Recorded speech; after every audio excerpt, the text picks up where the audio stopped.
دیکھیے میں آپ کو بتاؤں کہ بہت ساری آپ کی جو روٹس ہیں وہ بہت بھاری پتھروں کے نیچے دبی ہوتی ہیں.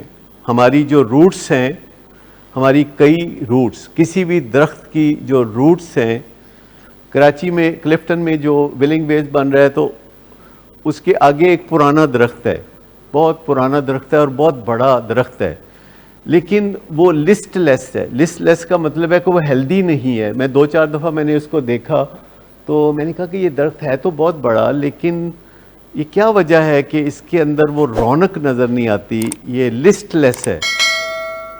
تو ہماری سوچ ہوئی کہ اس درخت کو پھر کٹوا دینا چاہیے، اس کو ختم کر دینا چاہیے، کیونکہ یہ اس کے اندر کوئی چمک دمک نہیں ہے، بہت پرانا درخت ہے پر یہ خوبصورت ہونا چاہیے. تو پھر ہمارے ذہن میں آیا کہ اچھا کسی ماہر سے پتہ کرتے ہیں. پھر ہم نے گوگل کیا، گوگل پہ کچھ باتیں سمجھ لگیں. پھر ہم ایک ماہر کے پاس گئے، اس نے کہا کہ جو اس کی جو روٹس ہیں وہ لبریٹڈ نہیں ہے، وہ پتھروں کے نیچے دبی ہوئی ہیں اور اس تک پورا پانی اور غذا نہیں پہنچتی. آپ کو اس کو مختلف طریقوں سے انجیکٹ کرنی پڑیں گی چیزیں، تو جس سے کہ یہ درخت ٹھیک ہو جائے گا. دیکھیے اب دنیا میں درخت بھی جو بیمار پڑ جاتے ہیں تو انہیں صحت مند بنایا جا سکتا ہے. تو جو کلچر کے نیچے ہماری جو جڑیں دبی ہوئی ہیں، کیونکہ وی ہیو روٹس، اور سب کی سب روٹس بری بھی نہیں ہوتی، لیکن ہماری کچھ خاندانی روٹس بہت بری ہوتی ہیں اور ان کو پہچاننا سب سے مشکل کام ہے، کیونکہ ہمارے نزدیک ہمارا خاندان بہت سیکرڈ ہوتا ہے. ہم سب کو یہ بہت شدید وہم ہے کہ ہمارا خاندان جو ہے نا وہ بہت مقدس خاندان ہے، اور اس وجہ سے لیگیسی لنگرز آن، اور ہمارے خاندان میں جو کوتاہیاں ہیں وہ آگے بڑھ بڑھ کے اور چلی آتی ہیں. میں کئی دفعہ یہاں باتیں اس قسم کی کرتا ہوں تو میرے رشتہ دار پھر بہت ناراض ہوتے ہیں، لیکن میں آپ کو بتاؤں کہ سب سے پہلے ہمیں اپنے خاندان میں ہونے والی قباحتوں اور کوتاہیوں پہ ایک نظر ڈالنی چاہیے تاکہ ہم بچ جائیں. سب کچھ ہمارے سامنے ہوتا ہے، ہسٹری رپیٹ کر سکتی ہے، جینز چل رہی ہوتی ہیں، لیکن ہمارے نزدیک ہمارے آباء و اجداد بہت مقدس ہوتے ہیں، ان انٹچیبل ہوتے ہیں. اور پھر اور بھی بہت سارے ہمارے روٹس کے اوپر دباؤ ہوتے ہیں جو مقدس دباؤ ہوتے ہیں، اور درست نہیں ہوتی وہ باتیں، لیکن جنریشن در جنریشن ہم نے ان کی قسم کھائی ہوتی ہے.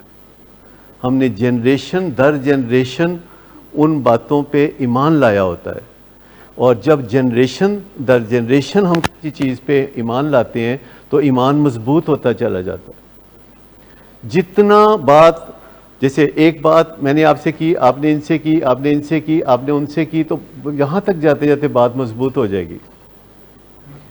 آپ مجھے بتائیے کہ اگر کوئی فیس بک پہ کوئی پوسٹ لگاتا ہے، کیلیفورنیا میں فیس بک پہ کوئی پوسٹ لگاتا ہے اور اس پوسٹ میں جان نہیں ہے تو وہ وہیں کل ہو جائے گی. لیکن اگر اس میں جان ہے تو کوئی نیو یارک میں اس پوسٹ کو شیئر کرے گا. اب وہ پوسٹ پہلے سے زیادہ مضبوط ہے، اس کی ایک شیئرنگ ہو گئی ہے. آپ فیس بک پہ دیکھتے ہیں کہ کسی پوسٹ کی شیئرنگ ہو 100 دفعہ، 200 دفعہ، 500 دفعہ، 1000 دفعہ، تو آپ بھی اس کو پڑھنا چاہتے ہیں. کوئی بھی چیز ہو جس کو ری شیئر کیا گیا ہے وہ آپ دیکھنا چاہتے ہیں. تو جب نیو یارک میں کوئی اسے دیکھتا ہے تو اس کا مطلب ہے کہ اس پوسٹ میں دم تھا، اور پھر کوئی لنڈن میں اس پوسٹ کو دوبارہ شیئر کرتا ہے تو اس میں دم ہے. اگر کوئی اسے شیئر نہیں کرتا تو وہ کل ہو جائے گی. اور پھر کراچی میں آ جاتی ہے وہ پوسٹ، اور پھر وہ لاہور میں آ جاتی ہے، اور بالکل آپ کا ایک قریبی دوست اس کو شیئر کرتا ہے جس سے آپ بہت پیار کرتے ہیں، یا آپ کا کوئی ٹیچر اس کو شیئر کرتا ہے، تو پھر وہ پوسٹ جو ہے وہ ڈیڈلی ہو جاتی ہے.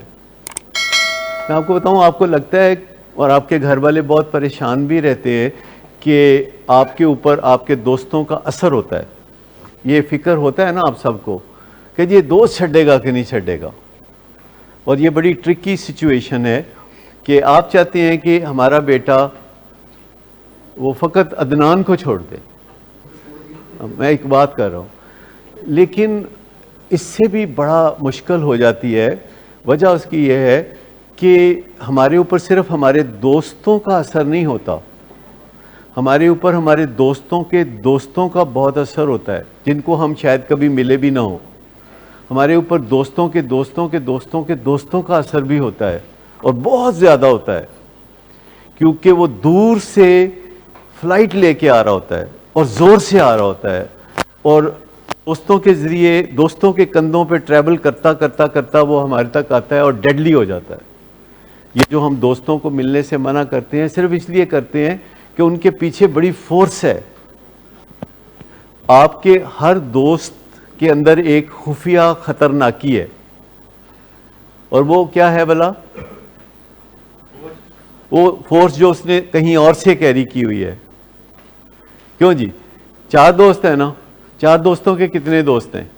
4 دوستوں کے اگر 4 ہوں تو 16 دوستوں کے 4 ہوں تو 64، اور تھوڑی ہی دیر میں یہ تعداد سینکڑوں تک پہنچ جائے گی۔ تھوڑی ہی دیر تک یہ سینکڑوں تک پہنچے گی، اور وہ جو سینکڑوں دوست ہیں ان میں سے کوئی ایک کلکتہ میں ہو سکتا ہے جو کوکین کرتا ہو، جو الکوہل کرتا ہو، اور اس کے اندر بڑا دم ہو، اور وہ بات کو آگے چلاتا ہے، اور بات جب آپ تک پہنچتی ہے تو آپ کو موقع بھی نہیں ملتا سنبھلنے کا، اور وکٹ اڑ جاتی ہے۔ اس لیے ہم کہتے ہیں کہ جب آپ دوست بنائیں تو بہت چھان بین کرنے کی ضرورت۔ آپ کو سمجھ میں آیا کبھی آپ نے محسوس کیا کہ آپ کے اوپر صرف دوستوں کا اثر نہیں ہوتا، دوستوں کے دوستوں کے دوستوں کے دوستوں کا اثر ہوتا ہے، جن کو آپ کبھی نہیں ملے، جن کو آپ نے کبھی نہیں دیکھا، اور ان کا اثر نہایت خفیہ طور پر غیر مرئی طاقتوں کے ذریعے آپ پہ اثر ہو جاتا ہے، اور سیلاب آپ کو اپنی لپیٹ میں لے لیتا ہے۔ مجھے بتائیے، یہ جو سیلاب آپ کو اپنی لپیٹ میں لے لیتا ہے، یہ سیلاب اپنے اندر طاقت کہاں سے لاتا ہے؟ یہ جو سیلاب آتے ہیں گاؤں میں اور یہ لپیٹ میں لے لیتا ہے، تو اس سیلاب میں جو طاقت ہوتی ہے وہ کہاں سے آ رہی ہوتی ہے؟ جہاں سے وہ پانی آ رہا ہے، وہ پانی کہاں سے آ رہا ہے؟ جن پہاڑوں سے برف پگھل رہی ہے اور وہ پانی آ رہا ہے، اور اخیر میں آ کے آپ کے گاؤں میں وہ گھروں کو تباہ کر دیتا ہے، تو کبھی کبھی آپ حیران ہوتے ہوں گے کہ یہ تو وہی پانی ہے جو ہم 1 گلاس پانی دن میں کئی دفعہ پیتے ہیں۔ وہ کس طرح اڑا کے رکھ دیتا ہے، کیونکہ اس کے پیچھے خفیہ طاقت پہاڑوں سے آتی ہے، ہمیشہ گلیشیئر سے آتی ہے طاقت، جو بلند پہاڑ ہیں وہ ان سے آتی ہے۔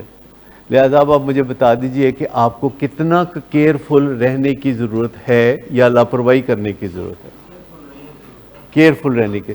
تو کوئی بھی بندہ جب آپ کو ملتا ہے تو آپ کو کیا دیکھنے کی ضرورت ہے کہ یار ایدے نال پھر ملنے کے نہیں؟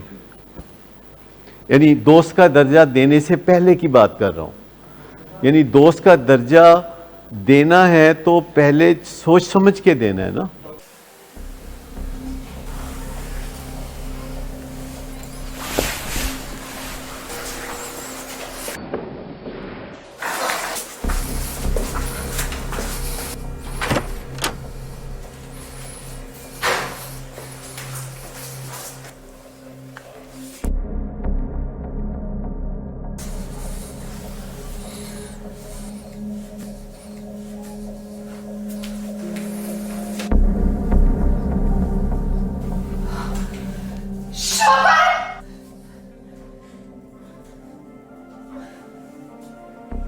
شراب نوشی کی وجہ کردار کی خرابی نہیں، موڈ کی خرابی ہے۔ شراب نوشی کبھی بھی نشے کی بیماری میں بدل سکتی ہے۔ نشے کی بیماری ہر سٹیج پر قابل علاج ہے۔ مدد حاصل کیجیے، کیونکہ وہ ایسا نہیں کرے گا۔ ولنگ ویز سے مدد حاصل کیجیے، کہیں سے بھی مدد حاصل کیجیے، لیکن فوری مدد حاصل کیجیے۔ جس معجزے کے انتظار میں آپ نے بہت دیر کر دی، اب وہ دستک دے رہا ہے۔ مدد حاصل کیجیے، مدد حاصل کیجیے، مدد حاصل کیجیے۔